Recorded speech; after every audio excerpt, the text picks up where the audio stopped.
안녕하세요. 김신철 변호사입니다. 개회생을 신청하게 되면 법원은 곧바로 금지명령을 발령해서 채무자가 더 이상 채무 변제에 시달리지 않게 조치를 취해주죠. 그리고 그 다음 절차가 바로 보정 권고인데요. 개회생 사건에서 이 보정 권고는 특별한 사정이 없는 한 꼭 거쳐야 되는 절차인데요. 이 보정 절차를 제대로 잘 처리해주면 비로소 개시 결정을 받을 수 있는 거죠. 그러니까 채무자는 법원에 사건을 접수하기 위해서 서류를 한번 준비해서 접수해야 되고요. 그 이후로 법원에서 다시 한번 추가로 요구하는 서류들을 준비해서 제출해야 된다는 거죠. 어쨌든 법원에서 원하는 요구사항에 응해서 적절히 조치해서 보정서를 법원에 제출하면 개시 결정을 받을 수가 있는 거죠. 하지만 법원의 이 보정 권고가 한 차례로 끝나는 게 아니고 두 번, 세 번 이렇게 계속해서 내려지는 사건도 간혹 있죠. 계속 법원이 뭔가를 제출하라, 소명해라, 정리해라 이런 요구를 하면은 아무래도 서류를 준비해야 되는 채무자 입장에서 부담이 커지죠. 그러면 왜 이렇게 보정이 여러 번 나오게 되는 걸까요? 보정이 자꾸 나오는 이유는 보통 두 가지가 있죠. 첫 번째는 채무자가 제출한 보정서가 미비한 경우죠. 법원이 요구한 내용을 보정하지 않거나 소명자료가 부실한 경우인데요. 예를 들어서 법원이 채무자에게 최근 1년 사이에 대출받은 대출금을 어디에 사용했는지 그 날짜와 금액별로 도표로 정리하고 그 사용처를 소명할 수 있는 자료도 제출해라 이렇게 보정을 냈다고 해보죠. 이때 채무자가 대출을 받아서 기존의 채무에 사용했다면 기존 채무의 완납증명서를 발급받아 제출하면 되겠죠.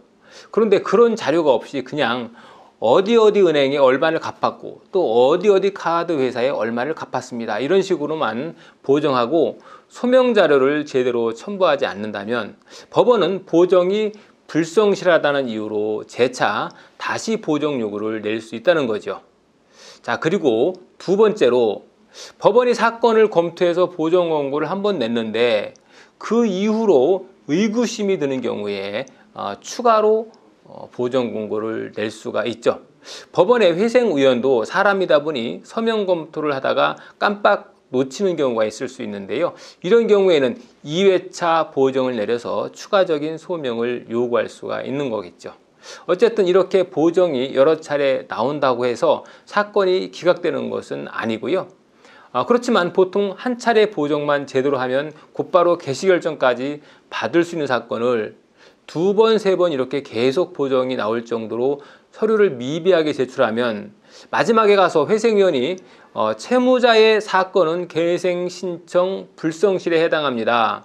사건 취하를 검토하시기 바랍니다. 이런 식으로 아예 사건을 포기하라는 권고까지 나올 수도 있는 거죠. 이렇게 되면 참으로 골치 아파지겠죠. 그래서 보정서는 될 수 있으면 한 번 나왔을 때 잘 정리해서 서류로 제출하는 게 가장 좋겠습니다.